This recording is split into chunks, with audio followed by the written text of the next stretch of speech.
Hi, my name is Trey Du. I'm a support engineer here at E1 Solutions to be showing you how to set up a simple Zendesk webhook integration. First, once you're in Smart Connect, you just want to go ahead to Maintenance and REST Services, and then find your Zendesk REST service.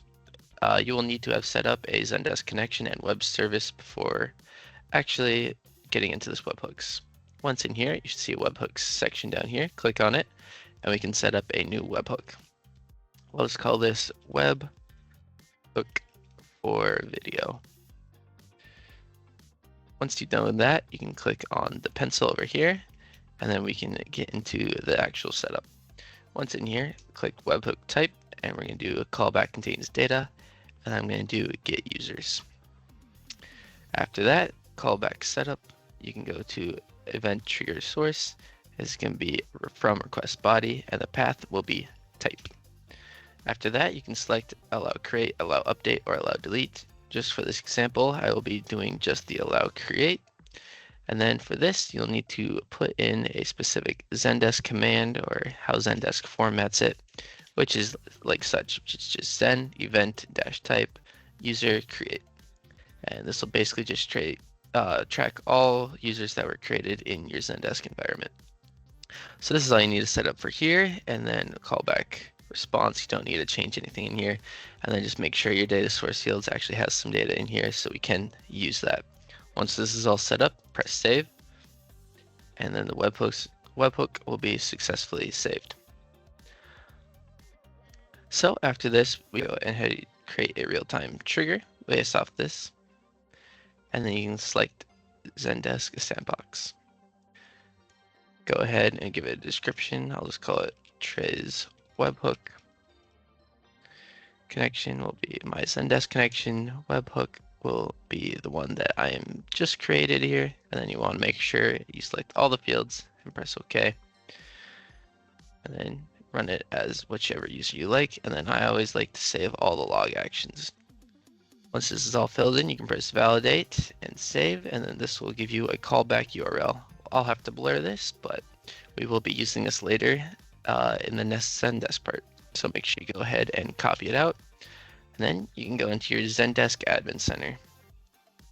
Once in here, find the Apps and Integration section, scroll down to the Webhook section, and then we will create a new webhook.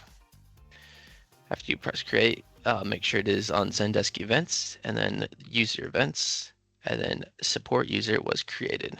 That is the event that we want to trigger on. After that, press the next button down here, give it a quick name. My webhook is pretty good. Description, you don't need to fill out. And then the endpoint URL is the one that we got in Smart Connect down here. Make sure again you copy and paste that in there.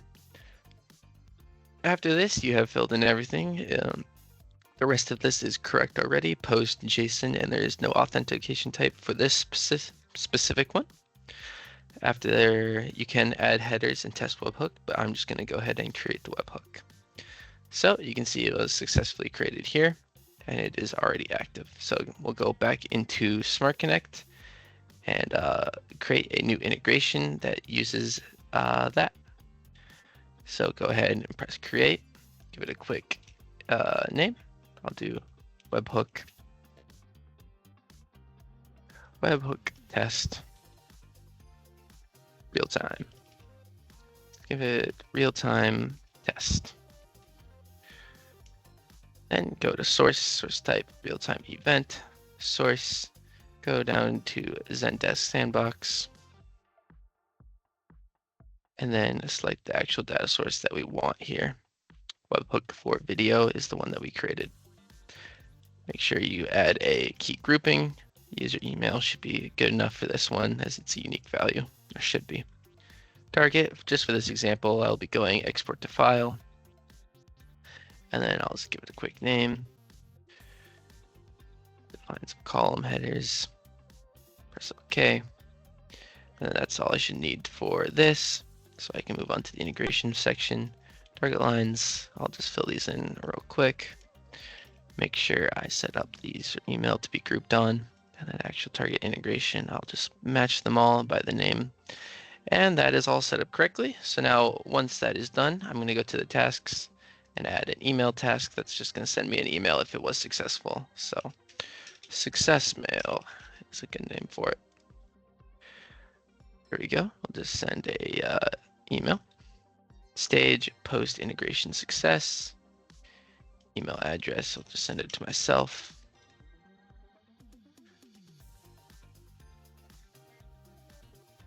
And we don't need a CC. Let's give it a good webhook test.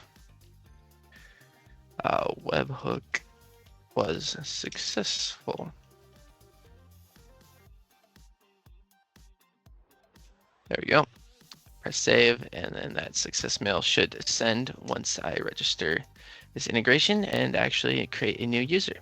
So make sure you go ahead and press this, validate, and save it so it actually triggers on the event. So then you can go back into Zendesk and test it out.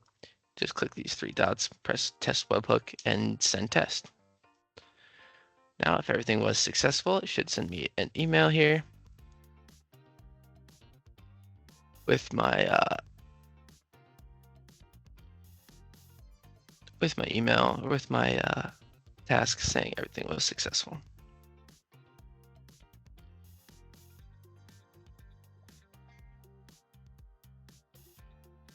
So it looks like we are good.